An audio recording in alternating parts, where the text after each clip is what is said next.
आपको और आपके परिवार के प्रत्येक सदस्य को राष्ट्रीय स्वयंसेवक संघ की ओर से हार्दिक शुभकामनाएं। आने वाला वर्ष आप सबके जीवन में सुख शांति मंगल लाए, यही कामना करता हूं। ब्रजभूमि में संघ के कार्यक्रम पहले भी होते रहे हैं। वृंदावन में हमारे प्रतिनिधि सभा बैठक हुई थी। विभाग प्रचारक और ऊपर के कार्यकर्ताओं के एक अखिल भारतीय सम्मेलन भी कुछ समय पूर्व वृंदावन में हुआ था। ऐसे ब्रजभूमि राष्ट्रीय स्वयंसेवक संघ के कार्य के लिए बहुत ही एक सहयोग के और हजारों कार्यकर्ताओं के निर्माण करने वाले यह भूमि है।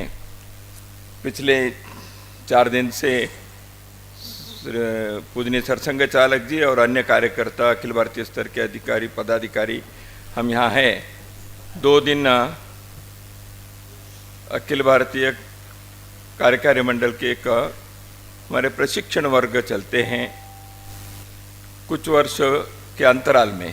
इस वर्ष हमने सोचा इस बैठक के साथ ऐसे एक प्रशिक्षण वर्ग के हमने या संघ में हर स्तर के कार्यकर्ताओं के प्रशिक्षण होने की पद्धति परंपरा है।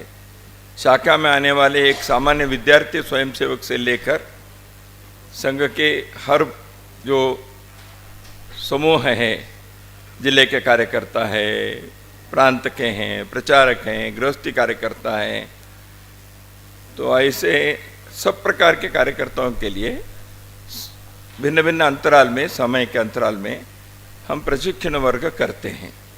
क्योंकि संघ की एक पद्धति है व्यक्ति निर्माण, कार्यकर्ता निर्माण, तो इसलिए यह पद्धति जारी है। अखिल भारतीय स्तर के कार्यकर्ताओं के लिए भी प्रशिक्षण देते हैं। जो प्रशिक्षण के लिए जाते हैं उनका प्रशिक्षण भी आवश्यक है।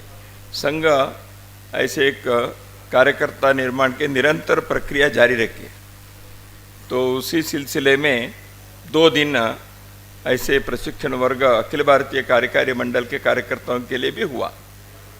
उसमें हम संघ के वैचारिक अधिष्ठान तो सब ये जानते ही हैं, वर्तमान संदर्भ में कार्य क्या क्या कैसे करना है, नए नए आयाम जुड़े हैं, हमारे मूल विचार के मूल अधिष्ठान के जो संगठन की पद्धतियां हैं उसको बरकरार रखें। नए लोग समाज से संघ में अलग अलग आयामों में जुड़ते जाते हैं, विभिन्न आयु वर्ग के भी जुड़ते हैं, तो इसलिए जो नए जुड़ते हैं उनके साथ संघ के विचार को कैसे संप्रेषित करना चाहिए, ये सारे हम वर्ग में प्रयत्न किए, चर्चा किए। कल और आज अखिल भारतीय कार्यकारी मंडल की बैठक हुई। इसमें कई विषयों की हमने चर्चा की। सर्वप्रथम मैं ये कहूँगा कि ब्रजभूमि में आए हैं तो आतिथ्य कम नहीं होता, तो यहाँ के कार्यकर्ताओं के भी स्नेह रहता है, समाज के लोग भी बढ़ चढ़कर सहयोग देना चाहते हैं। संघ तो ऐसे सभी कार्यक्रम को अपने स्वावलंबी ढंग से करता है, थोड़ा सादगी रहे ऐसे हमारा आग्रह रहता है। इसलिए यहाँ के कार्यकर्ताओं को हमको कहना पड़ा थोड़ा मिठाई वगैरह कम प्रकार रखी है। ज़्यादा खिलाने पिलाने की आदत देश भर में रहता है, ब्रज में ज़्यादा भी रहता है, तो हमने इसलिए थोड़ा सा सादा भोजन के आग्रह पहले दिन से किया है। फिर भी इन लोगों ने अपने आदत में थोड़ा थोड़ा बदल कर संघ की पद्धति से करने का प्रयत्न जरूर किया है। तो यहाँ हमने परसों यहाँ के प्रसिद्ध रास जो होता है उसके भी आनंद पूरे देश के लोग लिए। तमिलनाडु, कन्याकुमारी, केरल से भी लोग आए हैं, असम, अरुणाचल प्रदेश से भी आए हैं, और देश भर के हर प्रांत के लोग आए हैं। तो उनको ब्रजभूमि के सांस्कृतिक जो विधा है अपने, उसके भी एक आनंद लेने का अवसर मिला। तो ऐसे वातावरण में हमारी बैठक आज शाम को संपन्न हो जाएगी। सामान्यतः इस कार्यकारी मंडल में हम जो पिछले मार्च प्रतिनिधि सभा के बाद के जो समीक्षा होती है उसको करते हैं, संगठन के जो विस्तार हुआ है उसकी। इस वर्ष संघ शताब्दी वर्ष में पदार्पण किया है। विजयदशमी के शुभ अवसर पर 99वें वर्ष पूर्ण करके 100वें वर्ष में संघ प्रवेश किया है। तो इसलिए अगले विजयदशमी के बाद शताब्दी वर्ष के 100 वर्ष पूरे होने का देश भर में जो भी कार्यक्रम मनाना है उसका हम सोच रहे हैं। अभी कार्य विस्तार के कार्य की गुणवत्ता बढ़ाने की दृष्टि से हमारा आग्रह था और कार्यकर्ता अपने जीवन में समाज परिवर्तन के लिए स्वयं की तैयारी करना है। प्रत्येक स्वयंसेवक अपने घर परिवार मोहल्ले में ऐसे पंच परिवर्तनों के बारे में जो विजयदशमी के उद्बोधन में भी सरसंघ चालक जी ने उल्लेख किया है, उन 5 विषयों को कुटुंब प्रबोधन, सामाजिक समरसता, पर्यावरण के संरक्षण, स्वदेशी जीवन शैली और नागरिक कर्तव्य, इन 5 विषयों के संदर्भ में कार्यकर्ता स्वयं अपने शाखा में, अपने परिवार में इन विषयों को लाने की आदत बढ़ाए, स्वभाव बढ़ाए, क्योंकि समाज परिवर्तन करने वाले लोग उपदेश करने से नहीं होता, स्वयं के आचरण से करना पड़ता है।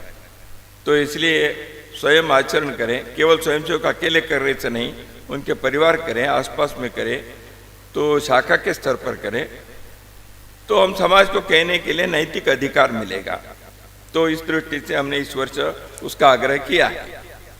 कार्य के विस्तार की दृष्टि से भी इस वर्ष हमने जब देखा, अभी पूरे देश में संघ की शाखा पिछले वर्ष से 3626 स्थानों पर हमारी शाखाएं बढ़ गई हैं। अभी कुल संघ के स्थान जो है 45,411 स्थानों पर 72,354 72,354 संघ की शाखाएं चल रही हैं। शाखाओं की दृष्टि से 6,645 शाखाएं इस वर्ष में वृद्धि हुई है। इसके अतिरिक्त ये सब नित्य शाखा है, सुबह शाम को या अति सायं अथवा रात्रि, दिन में 4 समयों में किसी समय में शाखा लगती है। प्रातःकाल, सायंकाल, थोड़ा सा अति सायंकाल अथवा रात्रि। कई जगहों पर मजदूरों के, होटल के कार्य काम करने वाले, ग्रामीण क्षेत्र में किसान हमारे रात्रि शाखा में आते हैं, रात को 8:30 बजे, 9 बजे से 1 घंटे। ऐसे हमारे संघ की शाखाएं 4 समयों में चलती है। अधिकतर प्रभात शाखाएं और सायं शाखाएं होती हैं। इसके अतिरिक्त साप्ताहिक मिलन हम करते हैं। सब जगह पर प्रतिदिन की शाखा नहीं होती, सप्ताह में 1 बार आते हैं। तो ऐसे हैं कई प्रकार के कार्य करने वाले अथवा विद्यार्थी, तो ऐसे लोगों के साप्ताहिक मिलन इस वर्ष 29,084 ये मिलन की संख्या है। यह इसमें भी वृद्धि हो गई, 3,147 पिछले वर्ष से वृद्धि है।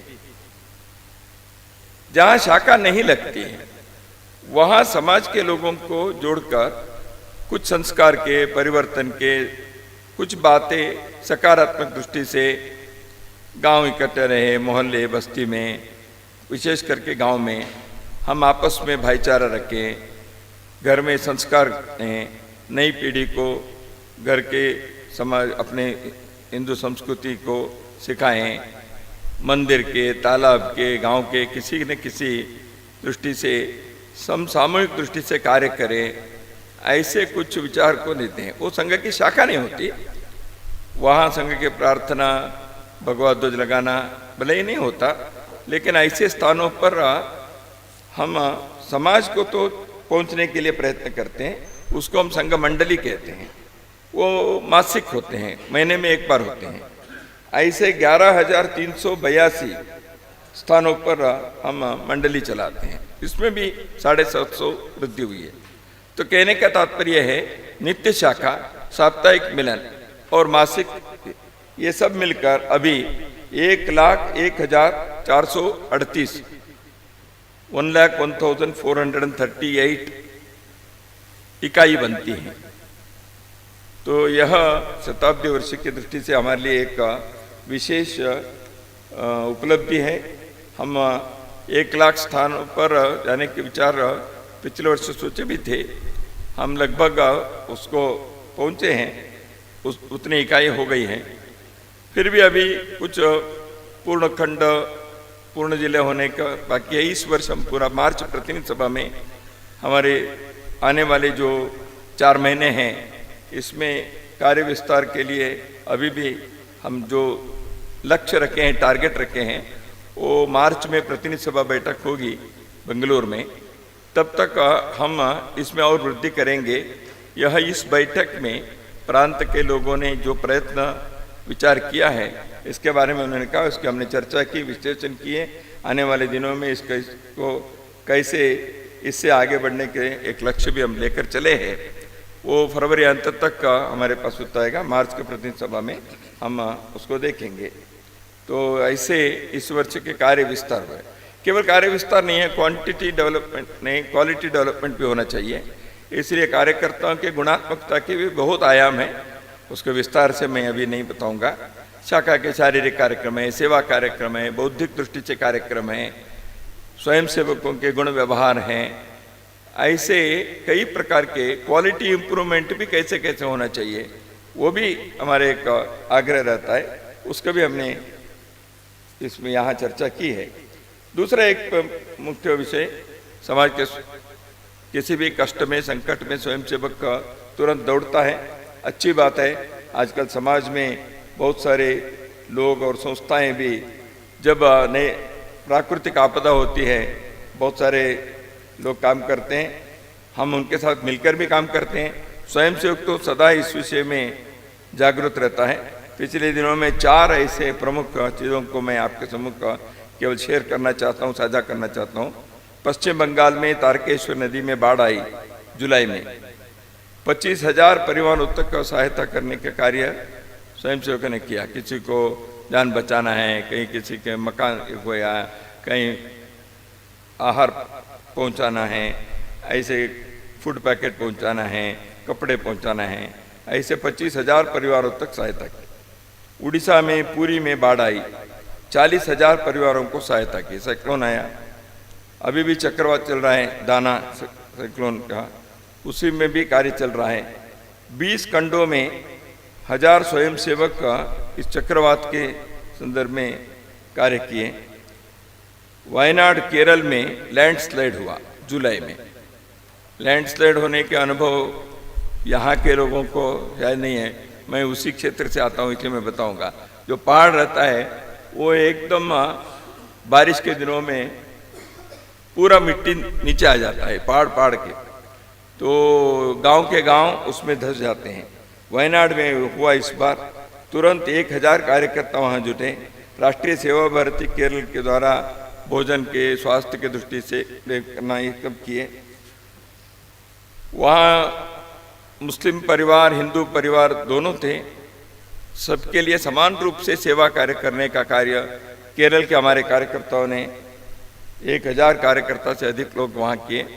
वो पहाड़ के क्षेत्र है और उस क्षेत्र में ये कार्य जो किया, मुस्लिम बंधुओं के जिनके मृत्यु हो गई थी, मुस्लिम परिवार से उनके अंतिम संस्कार के लिए उनके पद्धति के अनुसार करने के, उनको जो जिनको करना था, ऐसे लोगों की हमने सहायता की। करना तो उनको ही था क्योंकि वहाँ पद्धति ऐसे रहती है। हिंदू परिवारों के 66 मृतक व्यक्तियों के अंतिम संस्कार संघ के स्वयंसेवकों ने किया। गुजरात के वडोदरा में बाढ़ आई, 81 बस्ती में भोजन पैकेट, पेयजल, दवा ऐसे करने का कार्य किया। सोमनाथ, जामनगर तथा द्वारका में भी अतिवृष्टि के कारण नुकसान हुए। उस समय भी संघ के स्वयंसेवकों ने कई प्रकार के सेवा कार्य किया। तो ऐसे इन सारे विषयों को यहाँ हमने विचार किया। देवी अहिल्याबाई होलकर एक अत्यंत कुशल शासक, आजकल गुड गवर्नेंस की बात बहुत होती है।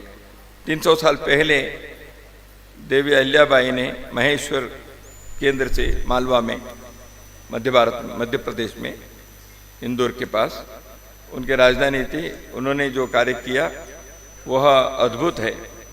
उन्होंने सामाजिक जागृति, धर्म श्रद्धा, धर्म केंद्रों की रक्षा, पुनरुद्धार, जीर्णोद्धार और कृषि व्यवसाय के लिए समर्थन, शिक्षा और स्वास्थ्य के बारे में चिंता और ग्राम के पुनरुद्धार और कई जगह पर उन्होंने जो कार्य किया है, कुशल एक प्रशासक के नाते उनके परिचय कई लोगों के ठीक से नहीं है। उन्होंने मंदिरों के जीर्णोद्धार काशी में भी किया, दक्षिण में गोकर्ण में भी किया, दूर दूर स्थानों तक उनके नाम हैं, लेकिन कुशल शासक भी थे। उस दृष्टि से उनके 300 वर्ष के कार्यक्रम को अभी तक जो कार्यक्रम हुए हैं, लगभग 1300 कार्यक्रम हुए हैं, लगभग 2 लाख लोग, 1,96,000 लोग उसमें सहभागी हुए हैं। एक संदेश इससे देना चाहते हैं। रानी अहिल्याबाई ने लोकमाता पुण्य श्लोका करके उनके प्रसिद्धि हैं। अपने देश में 300 साल पहले भी एक महिला प्रशासक जिस प्रकार जनता के लिए कार्य करना और स्टेट पावर, राज्य की शक्ति जनता के हर आयाम को कैसे छू सकता है, और आज भी 300 साल के बाद भी वहाँ के परिवार, और बिहार में अभी अभी एक घटना हुई, वहाँ जो लोग राजस्थान से 300 साल पहले कुछ परिवारों को वहाँ ले गई रानी, आज भी वो याद करते हैं। हमको यहाँ मंदिर बनाने के लिए रानी लाई, उनको बसाया, उनके रक्षा की व्यवस्था की। आज भी वहाँ के लोग याद करते हैं, हम उस परिवार के हैं ऐसे। यानी कहने का तात्पर्य है कि अखिल भारतीय दृष्टि रखकर केवल मेरे राज्य के चिंता ऐसे उन्होंने कभी नहीं किया। ये एक संदेश इस कार्यक्रम से हम देना चाहते हैं। भारत के एक लोकप्रिय प्रशासक के क्या उदाहरण हो सकता है। राम राज्य के किसी युग के बारे में लोग कहते हैं, आज भी उस प्रकार के करने का 300 साल पहले उन्होंने जो किया वो एक प्रेरक उदाहरण है, इसलिए हमने इस कार्यक्रम को लिया है। तो अभी आने वाले दिनों में जो शताब्दी वर्ष कार्यक्रम है उसको हम पंच परिवर्तन के आग्रह को करेंगे, और विजयदशमी उद्बोधन में पूजनीय सरसंघ चालक जी ने कई विषयों को स्पर्श किया था, कुछ विषयों को समाज के सामने लाया देश के अंदर के चुनौतियों के संदर्भ में। तो हमने एक सत्र में यहाँ चर्चा भी की है। वर्तमान परिस्थिति में समाज को भी अपनी दृष्टि से एकता बनाए रखने के लिए, सुरक्षा के लिए अपने भूमिका निभानी चाहिए। शासन प्रशासन जो करेंगे उसके लिए भी योग्य रूप से वहाँ विषय पहुँचाना चाहिए। अब ड्रग्स लेते हैं नौजवान, ड्रग्स आने के रोकना शासन के काम है, लेकिन नौजवान उसके प्रति आकर्षित ना हो, उसके शिकार ना बने, ये घर घर के संस्कार भी होना चाहिए। समाज में भी उसके लिए एक वातावरण बनना चाहिए। तो इसलिए संस्कार देने का काम संघ जैसे सामाजिक अभियान का है, तो इसको हम आग्रहपूर्वक करते हैं। ऐसे समाज में समरसता लाना सामाजिक कार्य है। जो लोग पिछड़ गए हैं उनके लिए प्रावधान करके उनके लिए शिक्षा के, नौकरी की गारंटी करना ये शासन का काम है। तो इसलिए दोनों काम साथ साथ चलने पड़ते हैं। शासन भी संवेदनशील होकर एक कानून व्यवस्था करे, लेकिन केवल कानून व्यवस्था से पूरा नहीं होता है। एक भाईचारा, एक संवेदना, समरसता के, हार्मनी के, ये जो भाव चाहिए वह पैदा कौन करें? राष्ट्रीय स्वयंसेवक संघ का आग्रह इस पर है। तो इसलिए वो शिक्षा स्वास्थ्य की व्यवस्था ठीक से हो, लेकिन समाज के अंदर ये होने के बाद भी आपस में हम एक समाज के हैं, ऐसे आचरण व्यवहार इस प्रकार के समरसता के ये करने के प्रयत्न संघ करता है। और टेक्नोलॉजी तो अच्छे हैं, लेकिन टेक्नोलॉजी के डिवाइसेस बच्चों को हाथ में आ गए हैं। ज्ञान प्राप्त करना अच्छी बात है, लेकिन केवल ज्ञान नहीं आ रहा है, उसमें और भी बातें आती हैं। मन को चंचलित करने वाले, कुसंस्कार बढ़ाने वाले भी बातें आ जाती हैं। तो इसलिए इस पर भी थोड़ा नियंत्रण होना चाहिए और समाज के संस्कार से भी बच्चों को इससे बचाना चाहिए। ये संघ ने कहा है अपने इसमें। हमने इन सारे सामाजिक परिस्थिति के और कई जगह पर धर्मांतरण होते हैं। गणेश पूजा और दुर्गा पूजा के समय में हमले आक्रमण हुए, तो हिंदू समाज स्वाभाविक रूप से इन विषयों के बारे में अपने रक्षा भी करनी चाहिए और समाज स्वाभिमान से, पुरुषार्थ से संगठित होकर रहना भी चाहिए। अपने कार्यक्रम सुचारू रूप से चलना चाहिए। तो इसलिए विश्व शांति के कार्य करना है तो अपने मोहल्ले शांति रहनी चाहिए। लोक कल्याण के काम करना है तो हमारे आसपास के कल्याण के, मंगल के कार्य में लगना चाहिए। तो संघ ऐसे कार्य में लगा हुआ है। इस कार्यकारी मंडल के बैठक में कुल 393 लोग अपेक्षित थे। 7 लोग स्वास्थ्य अन्य कारण से नहीं आ सके। 386 अपने बंधु यहाँ आए हैं। तो समाज के सब प्रकार के लोग संघ में हैं। हिंदू समाज के सभी वर्ग के लोग संघ के इस अखिल भारतीय कार्यकारी मंडल के पदाधिकारी वर्ग में हैं। तो ऐसे एक समाज के प्रातिनिधिक अखिल भारतीय कार्यकारी मंडल, इन विषयों की चर्चा हमने की है। आने वाले दिनों में इन विषयों को अमल में लाने के लिए कार्य के विस्तार, गुणवत्ता, परिवर्तन, समाज के अंदर सब प्रकार के जो चुनौती हैं, उन चुनौतियों को सामना करने के लिए समाज के सिद्धता, सन्नद्धता, यह हमने विचार किया है।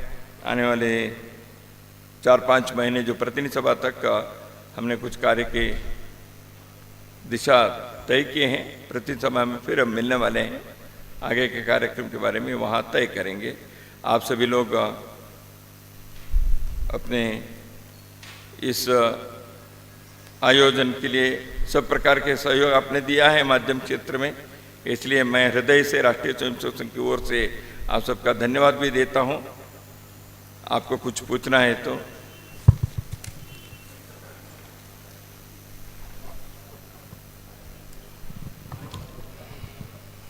सर मैं इधर सर नमस्कार, मैं शैलेंद्र मिश्र हूँ डीडी न्यूज़ से।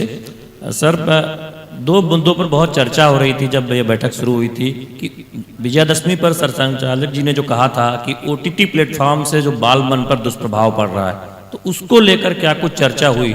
और जब हाल ही में जब बांग्लादेश में जिस तरह की तस्वीरें जब आई थी और एक समाज को संगठित करने की बात कही गई थी, तो उसको लेकर आपने कहा कि सरकार जो संवेदनशील है वो तो अपनी भूमिका निभाती है, समाज को भी भूमिका निभानी चाहिए। तो उसका थोड़ा सा विस्तार से बताएं, क्या चर्चा हुई। विस्तार से 2 बिंदु हैं। एक ओटीटी या इस प्लेटफॉर्म पर एक कानूनी दृष्टि से एक रेगुलेशन के, नियमन के आवश्यकता है। किसी भी समाज में करना ही पड़ता है। उदाहरण के लिए अब फिल्म सेंसर बोर्ड है, तो इसके लिए क्या है, फिल्म में सेंसर तो होता ही है। तो इसलिए अभिव्यक्ति स्वातंत्र्य या इसी टेक्नोलॉजी के हमारे क्लासरूम, बेडरूम तक सब जगह पहुंच गया है। तो इसलिए इस विषय के बारे में स्वाभाविक रूप से एक नियमन करने के, रेगुलेशन, मैं कंट्रोल नहीं कहूँगा, रेगुलेशन कहूँगा, दोनों में अंतर है। तो इसलिए एक रेगुलेशन की आवश्यकता है। वो समाज के हित के दृष्टि से रेगुलेशन करना पड़ेगा। वो कैसे करना वगैरह डिटेल्स की बात है, वो कोई सरकार संबंधित लोग चर्चा करेंगे, तो उसमें एक समिति वगैरह बने, देखें। और समाज के दृष्टि से भी कार्य जो मैंने बताया, हम समाज के, हमारे कुटुंब प्रबोधन संघ के जागरण कार्य की दृष्टि से हम कहते हैं, देखिए मंदिर की समिति है, समाज में बिरादरी के संस्थाएं हैं, हर समुदाय के अपने अपने एक रचना है। वहाँ हम सम्मेलन करते हैं, सरकार से मांग करते हैं, शिक्षा स्वास्थ्य की योजना बनाते हैं। समाज के हर समुदाय को, हर वर्ग को ये भी सोचना चाहिए हमारे अगली पीढ़ी के जीवन अच्छा रहें, उनके संस्कार ठीक रहें, उनके अंदर विकार ना आए, मानसिक विकार, कामोद्दीपक, कामोत्तेजक विकार, ड्रग्स लेने के स्वभाव, ये नहीं आना है। तो घर परिवार में भी सामाजिक धार्मिक नेतृत्व भी इस विषय में आग्रहपूर्वक अपने अपने दायरे में काम करना चाहिए। हम संघ से ये दोनों चाहते हैं। सरकार बांग्लादेश के संदर्भ में भारत के सरकार ने तुरंत वहाँ के हिंदू समेत सभी अल्पसंख्यकों की रक्षा के बारे में कहा ही है। संघ ने भी, हमने उस समय भी वक्तव्य दिया था, वहाँ के हिंदू समाज वहीं रहेगा, उनको पलायन नहीं करना चाहिए, डटे रहना चाहिए, क्योंकि वो बांग्लाभाषी जो है उनकी भूमि है। भारत से विभाजन हो गया 47 में, 71 से वो अलग देश भी बने पाकिस्तान से होकर, उसमें भी भारत की भूमिका रही। तो इसलिए हमारा कहना है कि वहाँ शक्तिपीठ है। हमारे स्वतंत्रता के, भारत के हिंदू राष्ट्र के इतिहास में उस हिस्से के एक बहुत बड़ा योगदान है। तो इसलिए हम चाहते हैं कि वहाँ से हिंदू पलायन ना करें, लेकिन हिंदू वहाँ रहने के तो उसकी रक्षा होनी चाहिए। इसलिए सरकार पर भारत ने तो जो कहने का है, विश्व में संयुक्त राष्ट्र संघ से लेकर सभी प्रकार के लोग वहाँ लोकतंत्र से जन ठीक से जीने के लिए, रक्षा सम्मान से जीने के लिए व्यवस्था होनी चाहिए। भारत में हिंदू समाज के प्रतिनिधिक संगठन, संघ ने तो कहा ही है, विश्व हिंदू परिषद और आचार्य सभा, बहुत सारे भारत के हिंदू संगठनों ने, नेपाल में भी इन्होंने आवाज़ उठाए, यूरोप और अमेरिका में भी आवाज़ उठाए।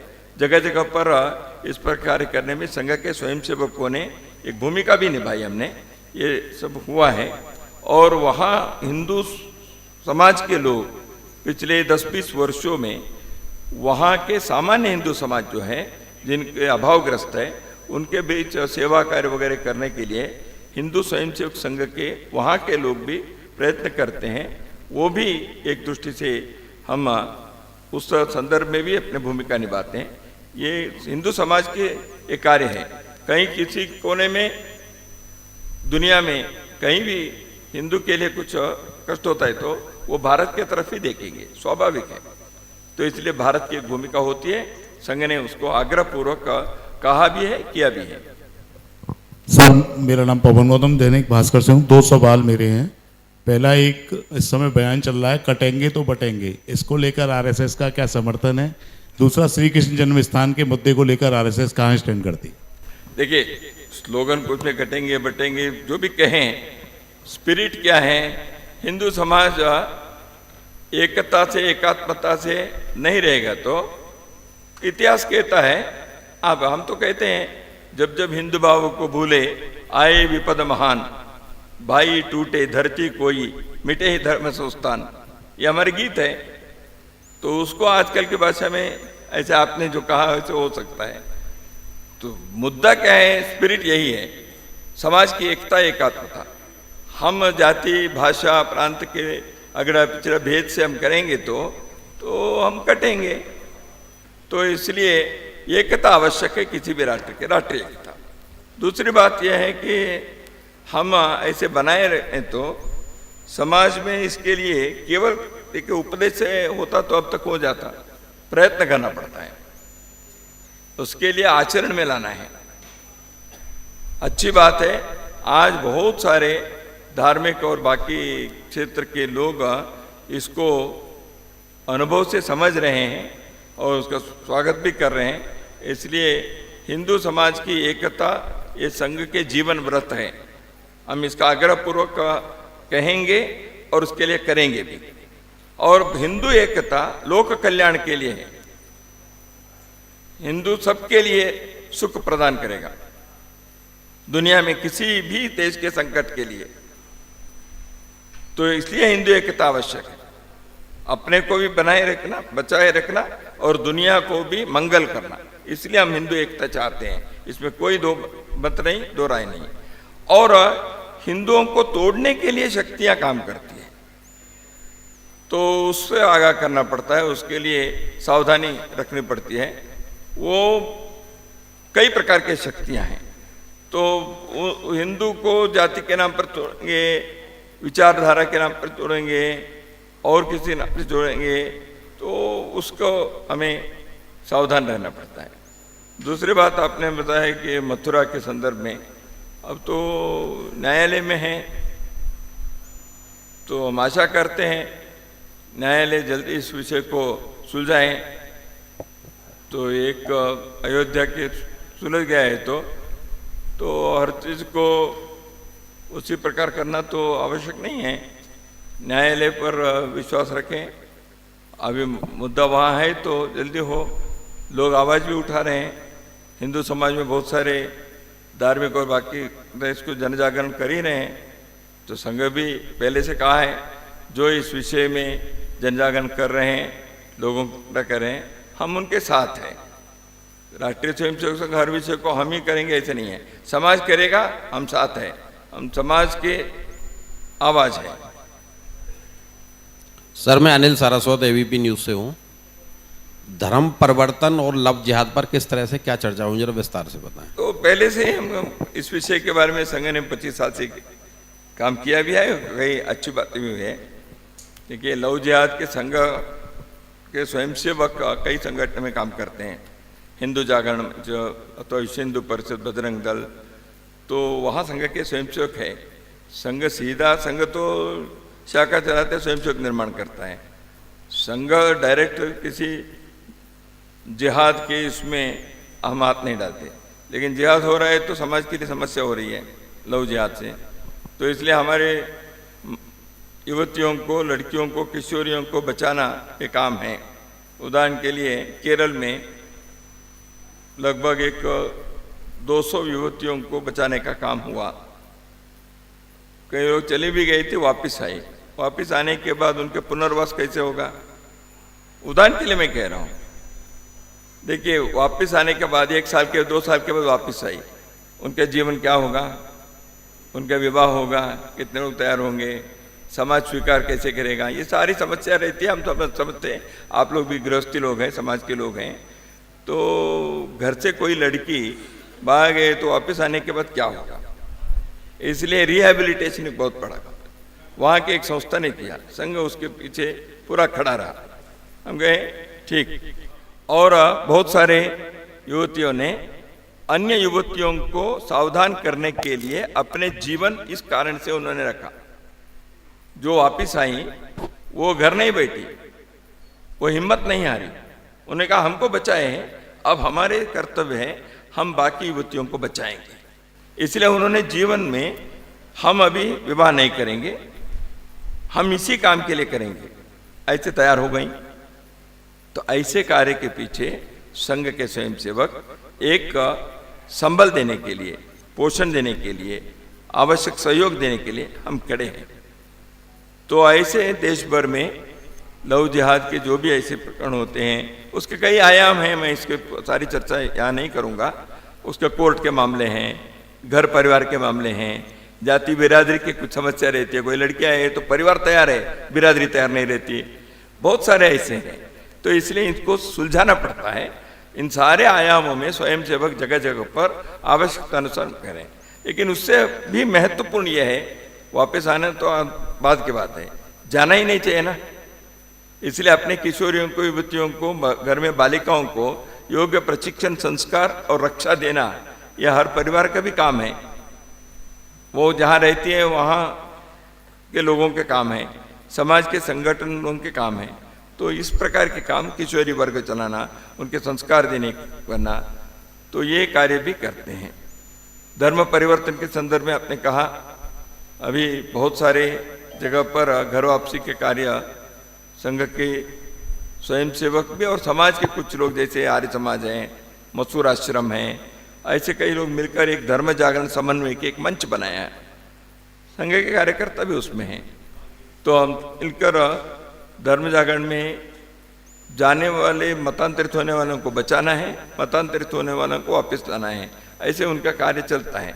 संघ के स्वयंसेवक इस कार्य के लिए भी, जैसे लव जिहाद के संदर्भ में मैंने कहा, हम सहयोग देते हैं, कार्यकर्ता देते हैं, उनके परियोजना चलती हैं, उन परियोजनाओं को भी हम आवश्यक योजना बनाकर उसके लिए सहयोग देते हैं। तो संघ के कार्यकर्ता धर्मांतरण यानी राष्ट्रांतरण है। हम तो धर्मांतरण शब्द का उपयोग नहीं करते, मतांतरण है। तो ये मतांतरण जो होता है ये राष्ट्रांतरण होता है। तो राष्ट्र से भी वो कट जाता है, यहाँ के संस्कृति से कट जाते हैं। और मतांतरण के बारे में महात्मा गांधी जी और विवेकानंद दोनों ने अत्यंत उग्रता से हिंदू समाज के सावधानी के लिए उन्होंने कहा है। हम उनके ही उस वाक्यों के प्रेरणा चाहते हैं। डॉक्टर बाबा साहेब अम्बेडकर ने भी कहा है मतांतरण के विरुद्ध में। तो इसलिए इन विषयों को समाज के बीच लाना भी चाहिए। तो मतांतरण रोकना एक बात है, घर वापसी दूसरी बात है, दोनों चलते हैं। समाज के आचरण भी ठीक होना चाहिए। देखिए कई बार क्या कहते हैं, गरीबी है, समाज में अस्पृश्यता, छुआछूत है, इस कांड होता है, कुछ जगह पर है भी, मैं इसको नकारता नहीं, हो भी सकता है। इसलिए हिंदू समाज के काम भी बनता है, हम अपने भाई बहनों से समानता के, सौहार्द के, सामंजस्य के आचरण करें और अपने समाज के लोगों के बंधुओं के संवेदनशीलता से उनकी शिक्षा, स्वास्थ्य, स्वावलंबन के व्यवस्था करें। इसलिए सेवा बस्तियों में, सीमा क्षेत्र में, जनजाति क्षेत्र में जहाँ गरीबी है, अभावग्रस्त लोग हैं, उनके बीच सेवा कार्य करते। समाज आपके साथ है, आपको धर्म छोड़ने की आवश्यकता नहीं है। ये कार्य भी हमको करना पड़ता है, वो भी हम करते हैं। मधुकर चतुर्वेदी स्वदेश से। भाई साहब, ये पंच प्रवर्तन में पहले से पंच प्रवर्तन से पहले ही सामाजिक समरसता और पर्यावरण की गतिविधि चल रही थी। तो ये पंच प्रवर्तन में इन 3 विषयों को अलग से जोड़ के जो तैयार करा है, एक तो इसके बारे में बताइएगा। और सरसंघ चालक जी ने पिछले वर्ष ये बोला था कि स्व का जागरण करने के लिए समाज के अनुरूप, उसके अनुरूप समाज का निर्माण करना पड़ेगा। तो उसमें स्वयंसेवकों की भूमिका क्या रहने वाली है? देखिए, संघ का कार्य ही स्व के जागरण के लिए प्रारंभ हुआ 100 वर्ष पूर्व। भारत के स्व यानी क्या? यहाँ के मिट्टी के सुगंध। भारत के स्व यानी क्या? स्वातंत्र के आंदोलन क्यों हुआ? स्वातंत्र के आंदोलन, देखो भाई, हम गरीब रह सकते हैं, हम कैसे भी रहेंगे, पहले आप चले जाओ, हमको अपने आधार पर, हमारे विचार पर रहने दो। स्वतंत्रता आंदोलन के स्व यानी क्या? देखिए, स्वाधीनता और स्वतंत्र में जो स्व है, वो स्व क्या है? स्व अधीनता। स्व यानी क्या है? केवल सेल्फ है क्या? नेशनल सेल्फहुड है, राष्ट्रीय स्वत्व है। इस देश की एक संस्कृति है, यहाँ की परंपरा है, यहाँ के एक तौर तरीके हैं, यहाँ के एक सिविलाइजेशनल विजडम है, यहाँ के एक सभ्यता के अनुभव है हमको। और विश्व में वो 5000 10,000 वर्षों के अनुभव कम वैल्यू के नहीं है। इस स्व को हम अपने ग्राम स्वराज्य में, हमारे व्यापार में, शिक्षा में, युद्ध में, स्वास्थ्य में, प्रशासन में सदियों तक हम चलाए हैं। धर्मपाल जी, रामस्वरूप जी, सीताराम जी गोयल, ऐसे लोगों ने जो रिसर्च करके पुस्तक छापे हैं, उसमें भारत के स्व कैसे हैं, हिंद स्वराज्य महात्मा गांधी जी ने लिखे। आप में से कितने लोग उसको पढ़ेंगे तो आप देखिए, उसमें कुछ हिस्से उस समय के लिए रेलेवेंट था, वो छोड़ दीजिए, बाकी उन्होंने भारत की सभ्यता इस संदर्भ में बहुत कहा है। ये स्वराज्य जो कहा है, उसमें स्व क्या है? हिंद स्वराज्य, गांधी जी ने। ये सारे विषय को हम देखते हैं। इसलिए हमारे भाषा, हमारे संस्कृति, हमारे वेश, आधुनिकता में स्व को नहीं बोलना है, स्व आधारित आधुनिकता। इस स्व को लागू करने के लिए एक प्रमुख चीज है स्वदेशी जीवन शैली। ये केवल बौद्धिक सर्कस नहीं है, अपने जीवन शैली। तो हमारे जीवन शैली हमारे संस्कृति के, नागरिक अपने सभ्यता के जो है उसके अनुरूप हो। इसलिए हमें उदाहरण के लिए भारत में अभी शिक्षा नीति आई। शिक्षा नीति में एक बात बताई, इंडियन नॉलेज सिस्टम, भारत के ज्ञान परंपरा। अब उसके बारे में सैकड़ों पुस्तकें पिछले 4-5 साल में, सैकड़ों रिसर्च हो रहे हैं। भारत की ज्ञान परंपरा इसी विषय पर, ये स्व है। विवेकानंद जब भारत आए, उन्होंने देश भर में किया, उन्होंने भारत के समाज के सामने कौन से विषय बताए? निवेदिता, रविन्द्रनाथ टैगोर, इन लोगों ने भारत के कौन से विषय में हमारे स्व अभिमान हो सकता है, ये स्व हमारे हर आयाम में है, उसको युगानुकूल दृष्टि से कैसे प्रस्तुत करना, वो शिक्षा में, स्वास्थ्य में, प्रशासन में, जीवन शैली में, मनोरंजन में, आहार पदार्थों में कैसे भी हो, वो करना चाहिए। टेक्नोलॉजी आए, उदाहरण के लिए हम चंद्रमा पर गए, स्वदेशी टेक्नोलॉजी पर करें। हम वैक्सीन निकालेंगे, स्वदेशी विचार हो सकता है। हम व्यापार व्यवहार करें, स्वदेशी विचार हो सकता है। हम कृषि के करें, हमारे देश की एक कृषि की परंपरा है, हाँ उसको हम आधुनिकता मॉडर्नाइज करना चाहिए। हर युग में हुआ है, इसी को हम स्व कहते हैं। संघ के विचार इसी पर आधारित है। स्वदेशी अभियान, स्वदेशी आंदोलन भी इसी प्रकार के हैं। सर मोहित, टाइम्स नाउ से सर इस टाइम सर देश में एक बड़ा मुद्दा चल रहा है वक्फ अमेंडमेंट बिल को लेके जेपीसी बनाई है, लेकिन जेपीसी की हर मीटिंग में सर जिस प्रकार से विरोध होता है अपोजिशन का, वो सरकार पे हमलावर हैं। कल ही सर कर्नाटक से एक केस आया कि एक पूरे गांव में एक डिस्ट्रिक्ट पे जो है वक्फ बोर्ड ने दावा कर दिया है और किसान वहां पे धरने पे बैठ गए हैं। सर कैसे देखते सर पूरे मुद्दे को, क्या होगा? जेपीसी ने किया है। अभी सरकार अगले सत्र में आने वाले इस वर्ष के 2 अधिवेशन जो भी होंगे लोकसभा के, संसद के, उसमें करने के उनके विचार होगा ही, स्वाभाविक है। जॉइंट पार्लियामेंट्री कमेटी उसके अपने रिपोर्ट देंगे। जॉइंट पार्लियामेंट्री कमेटी के सामने वो समाज के सब प्रकार के लोग गए हैं। वक्फ लैंड जो से आपने कहा पूरे गांव को वक्फ में घोषित कर दिया। देखिए 2013 तक का इसमें विशेष समस्या नहीं थी। 91 में एक बार हुआ, 2013 में अमेंडमेंट किए। जो अमेंडमेंट किए वो वक्फ पे पूरा अधिकार दे दिया, अनक्वेश्चनेबल हो गया। डीएम भी कुछ नहीं कर सकते। भारत के सरकार के, भारत के स्वतंत्र देश के अंदर एक स्वतंत्र इकाई हो गई, वक्फ जो कहेगा वही हो गया। ये अमेंडमेंट जो 2003 में यूपीए सरकार के समय हुआ, ये बहुत, देखिए उन दिनों में बहुत सारे ऐसे हुए थे। 2013 में मैंने 13 ही कहा, वही तो 2013 में किया। मैं आपको और एक याद दिलाता हूँ, टारगेटेड वायलेंस के बारे में नेशनल एडवाइजरी काउंसिल उस समय के, उन्होंने एक विधेयक लाया था, एक बिल लाए थे। वो क्या था?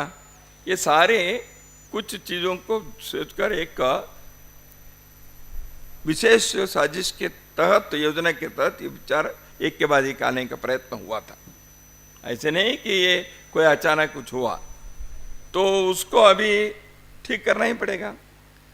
बाकी तो नहीं, ये हिंदू मुसलमान का नहीं है। मुसलमानों में बहुत सारे मुस्लिम जेपीसी के सामने अपने विचार है कि हमारी समस्या हो रही है। ऐसे मुस्लिमों के अंदर कई समुदाय वक्फ के ज्यादती से, वक्फ के शोषण से, वक्फ के अन्याय से वो त्रस्त हैं,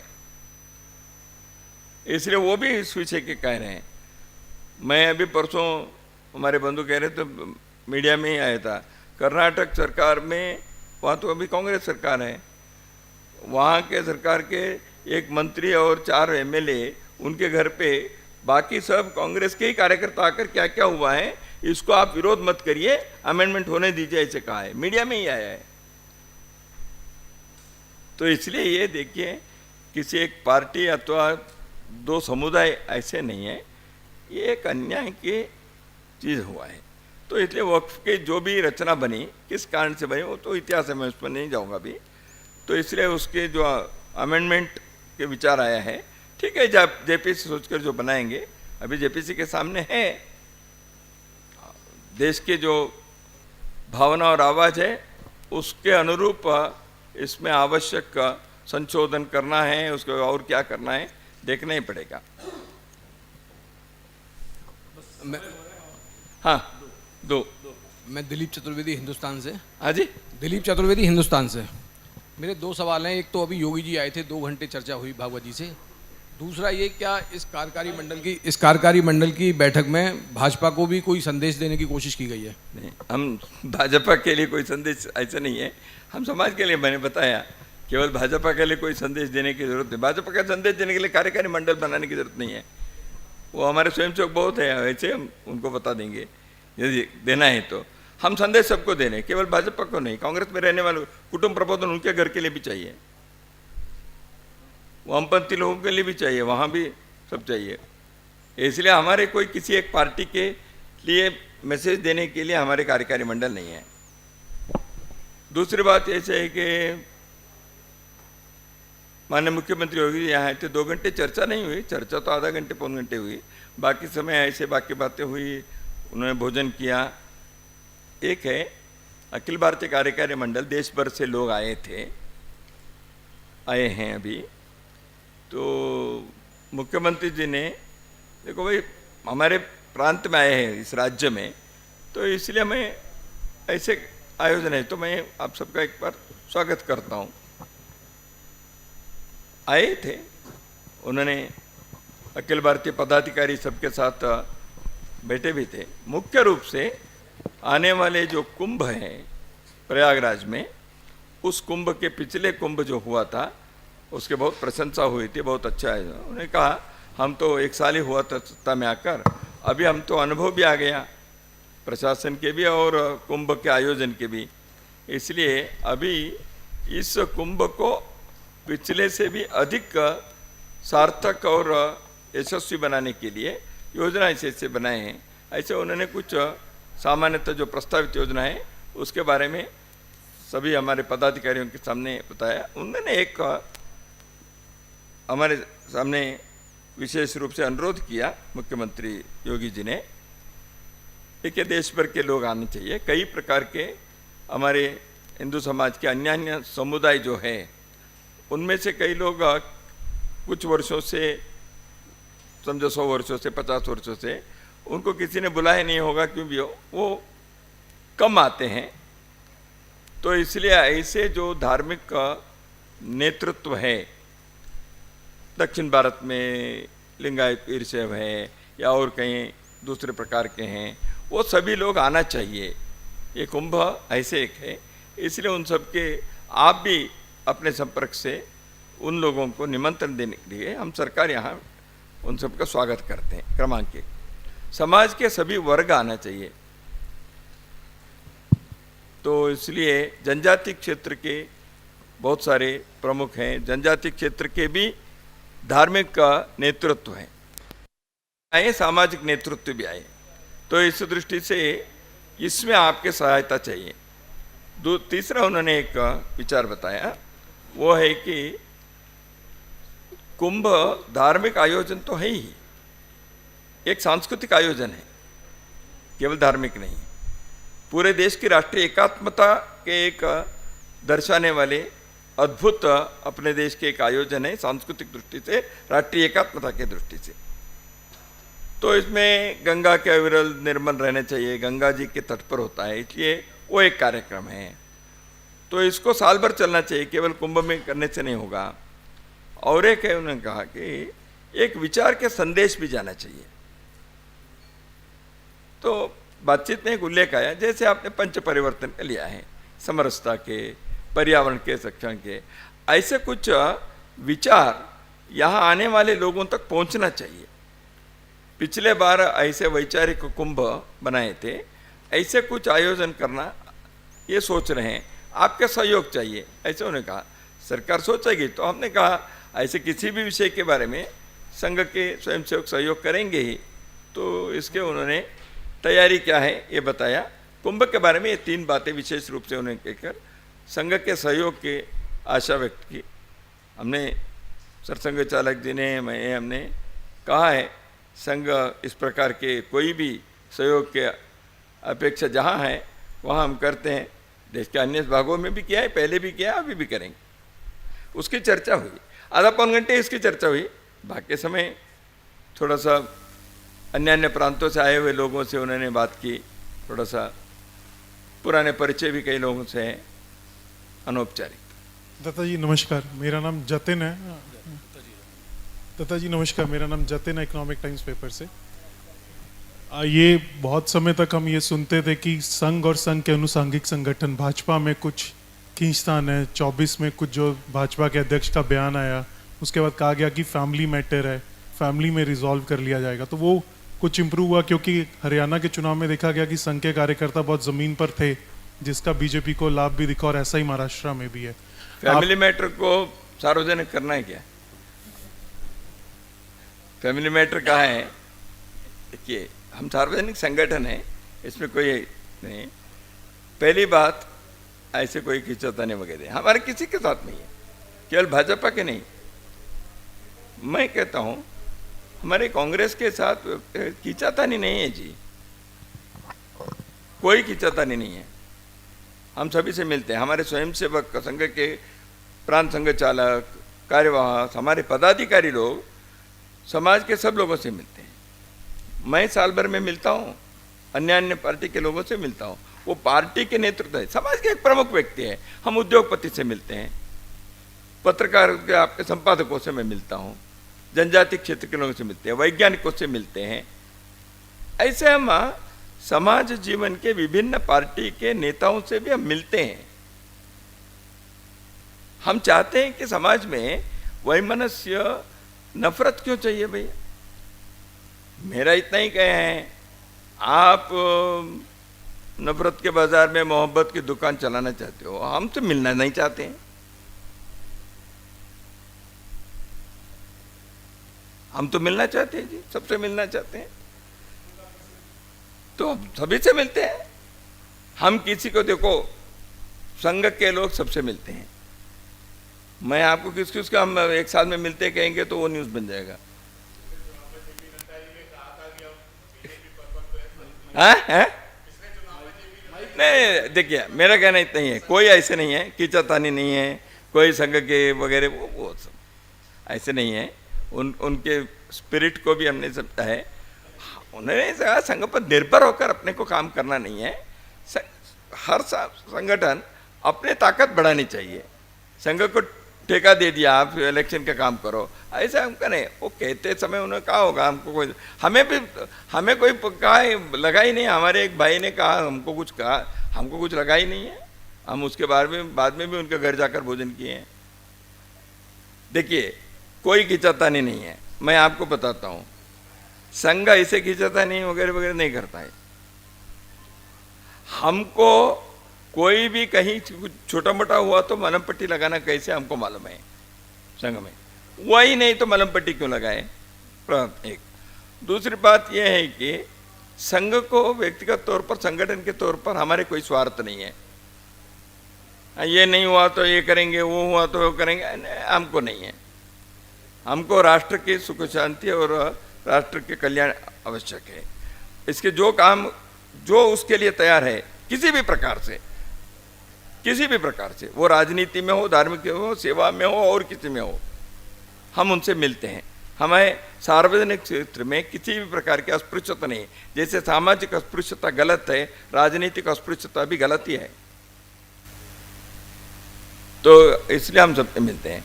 खींचातानी बीजेपी में हुआ ये सब देखिए भाई, मैं आपसे क्षमा मांगता हूँ। मीडिया के लोग, आप लोगों ने लिखा है, हमारे यहाँ ऐसे कुछ नहीं हुआ है, कोई खींचातानी नहीं थी। हमारे कार्यकर्ता पहले से है अजय, हम लोग अंदर का इसको पढ़कर हमको अरे हंसी आती है, ऐसे हुआ ही नहीं है, ऐसे हम 1 मिनट में उसको ये कर देते हैं, दूसरे मिनट में हम तैयार रहते हैं। हमको कोई समस्या नहीं होती। संघ की मिट्टी अलग है जी, आप लोग आइए, ध्यान में आ जाएगा। बहुत बहुत धन्यवाद।